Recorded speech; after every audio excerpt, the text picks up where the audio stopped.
Хуулиар баталсан дэгтэй тэр хуулийнхаа хүрээнд л улсын их хурл үйл ажиллагаа явуулах ёстой. Улсын их хурлын гишүүд ч одоо улсын их хурлын чуулганы хуралдааны дэгийн тухай хуульд заасан төсөв хэлэлцэх тэр одоо 5 шатлалтыг байж байгаа шүү дээ. Энэ хүрээнд л бид нар одоо асуудлаа ярих ёстой. За өнөөдөр бол төсвийг татаж авах тухай хууль эрх зүйн заалт байхгүй. Хэлцгэсгийг улсын их хурл чуулганаараа дэмжиж явчихсан, хэлэлцээд явж байна. За энэ удаагийн төсөв дээр бас яг засгийн газрын оруулж ирсэн бодлогоос зарчмын хувьд томоохон өөрчлөлт агуулсан асуудал нь багш нарын одоо цалин хүнсийг нэмэгдүүлэхийн жагсаал цуглаантай холбоотой асуудал үүсээд за үүн дээр бол нэлээдгүй тийм цалин хүнсний нэмэгдлийн асуудал бараг 800 гаруй тэрэм төгрөгийн асуудал нэмж орж ирлээ шүү дээ. Нийтдээ төсөв дээр одоо үүсэж байгаа 1.2 их 80-ийн өөрчлөлтийг хэрхэн яаж хаан шингээх үү гэдэг бол толгойн өвчин болж бас баггүй хугацаа авлаа гэсэн үг. Үндсэн хуулиар өргөн барьсан төсвийн засгийн газраас өргөн барьсан төсвийн зарлагын дүн, алдагдлын дүнг нэмэгдүүлэх эрх улсын их хурлд байхгүй. Тийм учраас энэ өргөн барьсан дүн дотор тохируулжил өөрчлөлт хийх энэ оролдлогуудыг хийж байгаа. За анх засгийн газраас өргөн барьсан анхны төсөлд бол үндсэндээ инфляцийг нэлээд доогуур төсөөлөд байлгахаар инфляцийн төвшинг одоо бага байлгая. За үүний тулд татварыг бууруулах бодлого барья. За ялангуяа нүдтэй холбоотой асуудал тий татварын бодлого дээр татварыг бууруулах бодлого барья. Ингэснээрээ аж ахуй нэгжид эдийн засгийн боломж орон зайг бий болгож өгье. Эдийн засгаад хэлье. За ингэж инфляцаа барина. Инфляц барихын тулд цалин хүнсийг энэ удаа одоо ямар нэгэн байдлаар өөрчлөхгүйгээр хуулиар заасан тэтгэвэр тэтгэмжийн нэмэгдлийг инфляцийн түвшинд оруулъя гэдэг ийм бодлого барьсан гэдгээ засгийн газрын зүгээс тайлбарлаж байгаа юм.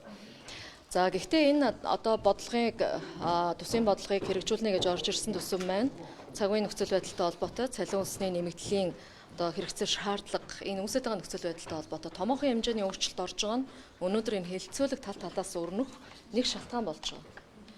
За нөгөө талдаа 126 гишүүнтэй шинэ парламент 78 тойргийн гишүүнтэй. За 48 жагсаалтаар сонгогдсон гишүүдтэй. За манай жагсаалтаар сонгогдсон гишүүд бүгд энэ одоо юу гэдгийг салбарын бодлогын асуудлуудаа ярьж орж ирж байгаа. Эрүүл мэндийн салбар, боловсролын салбар, за одоо төрийн албан хаагчдын цалин хүнс, нийгмийн баталгаа хангамж ингээд бүх асуудлуудыг багцаар нь одоо бодлогын түвшинд оруулж ирж байна. Нөгөө талдаа тойрогт сонгогдсон гишүүдийн хувьд мөн ялгаагүй намын бодлого мөрийн хөтөлбөрийн хүрээнд тойрог дээр амласан амлалтуудаа хэрэгжүүлэхийг шаардж байгаа.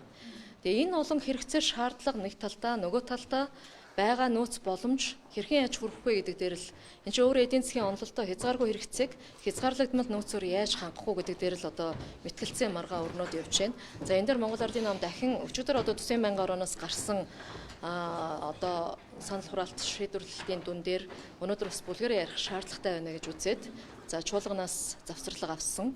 За одоо ингээд чуулганд бас эргээд орох гэж байна. Тойргийн гишүүдэд одоо тухайлбал зориулсан гэдэг юм уу ийм одоо хөрөнгө оруулалтын зардлуудыг шинээр оруулж ирсэн байна. Багш эмчнэрийн цалин хүс нийгмийн асуудлыг шийдгээс илүүтэй тойрог руу чиглэсэн асуудалд анхаарсан байна гэж шүүмжилж байна. Бүсчилсан хөгжлийн хүрээнд гэж тавигдж байгаа зардал дээр багц дунд тавих боломжгүй гэдэг дээр бүх гишүүд шүүмжилт хандж байгаа. За энэ бол тодорхой хаана яг юу хийх юм бэ гэдэг нь тодорхой улсын их хурлаар батлагдах ёстой. Тэрнээс хэн нэгэн сайд хэн нэгэн даргын хуваарлдаг мөнгө гэж байж болохгүй гэдэгтээ бид бүгд санал нэгдэж байгаа нэг.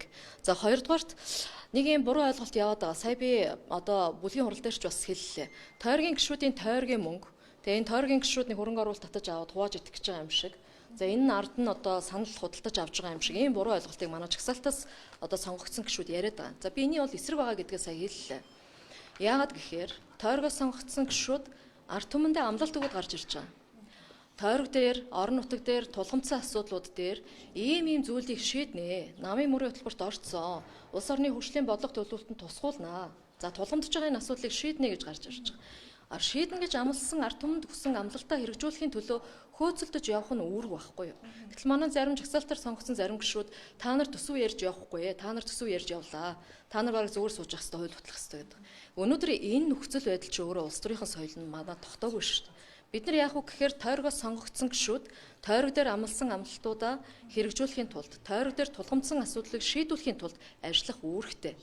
Яагаад тэгэхээр би одоо ганцхан жишээ хэлье. Өнөөдөр Орхон аймаг 100 мянгаад одоо хүнтэй. За түр оршин суугчтай тооцсон бол 100 мянга гаруй хүнтэй. Өнөөдөр сургууль цэцэрлэгийн асуудал хүртээмж яг Улаанбаатар хотод адилхан болцсон. Нэг сургуульд гэхэд 60-70-аараа хүүхдүүд сууж байна. хүрэлцээ байхгүй байна. Гэтэл 2019 онд эхэлсэн 2 сургууль хөрөнгө оруулалтын ажлын өнгөрсөн жил Наранбаяр сайд төсвийг хасаад зогсоц. Явж исэн ажлын төсвийг хасаад одоо хөрөнгө оруулалтын хийх эрхийг одоо олохгүйгээр ингээд зогсоочж. Тэгээ энэ жилийн төсөв дээр оруулаад ирье гэхээр тэрийг оруулахын тулд сая ажлын хэсэг яасан гэхээр нөгөө сургуулиудын төсвөөс хасчихж байгаа. Тэгвэл ийм байж болохгүй зү. Тэгээ ийм зүйлүүд дээр бол одоо тойргоо сонгосон гишүүдийн хувьд бол шүүмжлэлтэй хандаж төсөв дээр шүүмжил өгж байгаа. Бид бол ер нь энэ улсын төсөв дээр харин чинь хэлэлцүүлэг энэ мэтгэлцсэн өрнөх тусмаа сайн гэж харж байгаа. За тэгвэл хамгийн гол нь одоо төсвийн одоо туслахтаа зураг төсөл тэзүү хийгдсэн байх ёстой. Гэтэл одоо зураг төсөлгүй тэзүүгүй ийм гинтийн төсөвч гэдэг юм уу ороод ирсэн тийм зүйлүүд байгаад байгаа юм. Байлгүй яг уу. Ер нь бол анх засгийн газраас төсвийг боохдоо төсвийн тухай хууль тавигдсан шаардлагуудыг маш өндөр тавьсан. За улсын хурлын гишүүд 7 сарын 25-ны өдөр яамдууд салбарын одоо яамдууд захин одоо бүртгэлээ хаахаас өмнө бид нар бас одоо тойргоос ирсэн саналууд зураг төсвөн орсон ажлуудаа бас яамны цахим оруулах гэж ирэмблүүлэх гэж бас хөөцөлдөж ажилласан. За яамдууд энэ саналуудыг хүлээж аваад боломжтойг нь оруулаад боломжгүйг нь боломжгүй байна гэдэг бичгээ бидэнд мэдэгдсэн. За сангийн яам, эдийн засгийн хөгжлийн яам энийг нэгтгэж аваад дахиад одоо ач холбогдлоор нь ирэмбэлж ингээд ирэмбэлсэн ингээд оруулж ирж байгаа. Өөрөөр хэлбэл засгийн газраас орж ирж байгаа энэ дотор зураг төсвийн асуудал гэдэг зүйл дээр одоо тойргийн гишүүдийн оруулсан тойргийн одоо тавьж байгаа хяналтаар бол алга байна гэж харж байгаа. За зарим нэг зураг төсвөө орж ирсэн асуудлууд дээр хэлцэх асуудал дээр шүүмжил гараад үндэсний аудитын газрын дүгнэлт гараад хасах саналууд нь сая зарчмын зөрүүтэй саналуудаар гараа явсан. За гэтэл өчигдөр төсвийн байнгын орон дээр хураасан санал хураалт одоо гишүүдийн зарчмын зөрүүтэй саналыг ингээ харахаар ерөөсө зураг төсвөнд батлагдаагүй маш олон онцлог ингээд нөгөө дэмжигдээд ороод ирж байгаа. Тэгэхээр эн чинь эргээд бол чуулган дээр л унах шүү дээ. Яг гэвэл төсөв батлахын тулд бид нэр төсөв дээр зураг төсөвтэй энэ тодорхой одоо төсвийн шалгуур шаардлагуудыг хангасан ажлал батлах хэрэгтэй. Тий. Сая бүлэг дээр тэгээд нэгдсэн байр суурьнд хүрч чадваа. За нэгдсэн байр суурьнд хүрлээ гэж ойлгож байгаа. За ямар ч байсан одоо Монгол Ардын намын хувьд бол гол бидний барьж байгаа бодлого багш эмч. За тэтгэврийн одоо тэтгэмж авах ахмад наснуудын тэтгэвэр тэтгэмжийн асуудлууд хамгийн хурцаар хүн дээр тавигдсан асуудлууд. Тэгэхээр бид нар өнөөдөр нийгэмд тулгамдж байгаа асуудлаа нэг намж шийдэж цаашдаа энэ төсвийн бодлогоо ерөн жоохон өөрчлөхгүй бол энэ чигээр явах боломжгүй байна гэдгийг бас хэлж ярилцлаа. За өнөөдөр төсөв бол олон жилийн хугацаанд ямар ч шигээр явах гэхээр засгийн газраас оруулж ирсэн хөл дүнг өөрчлөх эрхгүй гэдэг агуулгаараа зарлыг нэмэх ёсгүй гэдэг агуулгаараа оруулж ирсэн саналыг л хооронд нь шилжүүлдэг. Яг бодлогын шинжтэй реформ үндсэндээ төсөв төр хийгдсэнгүү. Төсвийн орлогын за үндсэндээ 90% татврын орлогоос бүрдэж байна. Жил ирэх тусам төсвийн орлогын татврын орлогоос нэмэгдэх хувь нэмэгдээд идэг. Гэтэл төсвийн бусад орлогыг нэмэгдүүлэх тал дээр бодлогын алхмууд хийгдэхгүй байна. Нэгдүгээрт, хоёрдугаарт төсвийн орлогыг нэмэгдүүлэх талаас гадна энэ төсвийн зарлага дээр бидний энэ урсгал зарлаа хязгаарлах, дээр нь хөрөнгө оруулалтыг одоо юуг нь улсын төсвөр хийх юм, юуг нь төр хувийн түншлэлээр хийх юм, юуг нь хувийн аж ахуйн нэгжид дэмжих юм гэдэг энэ бодлогууд маань тодорхой болохгүй байна. Өнөөдөр төсвийн ангилалд байгаа энэ зардлын ангиллуудыг бид нар өөрчлөх ёстой. Бүтцийг өөрчлөх ёстой. Бүтцийг өөрчилж чадахгүйгээр авч явж чадахгүй. Тухайлх юм бол хүүхдийн мөнгө гэдэг бол хүүхдийн мөнгийг бид нар нийгмийн халамжийн зардал тооцдог. Гэтэл эн чинь бид нар ирээдүйдээ оруулж байгаа хөрөнгө оруулалт. Гэтэл энийг хөрөнгө оруулалт талаас нь бид нар авч үздэг. Зардлаар л явж байгаа. Нийгмийн халамжуудын зардлуудыг ч гэсэн авч үзэх ёстой. Аль нь яг хүн амд хүрэх ёстой халамж одоо шаардлагатай халамж юм бэ? Аль нь хүн ам зүйг дэмжих хүн амын өсөлтөө дэмжсэн хамгааллын бодлого юм бэ гэдгийг хүртэл ялгахаас эхлээд энэ дээр бол төсвийн цогц одоо өөрчлөлт реформ хийх ёстой. Тэгжээж явах ёстой гэж харж байгаа. Эмчнэр бол үргэлжлүүлэн ажил хайхаа мэдэгдээд байгаа. Тэгэхээр эмчнэрийн цалинг нэмэгдүүлэх тал дээр одоо тухайлбал өнөөдөр бүлэг дээр хэлцээ юу? За өнөөдрийн хувьд бол эмчнэрийн цалин өсөлттэй холбоотой асуудал яригдаагүй. За ямар ч байсан төсөвдөр байгаа одоо тулгамдсан асуудлууд, анхаарах шаардлагатай асуудлууд.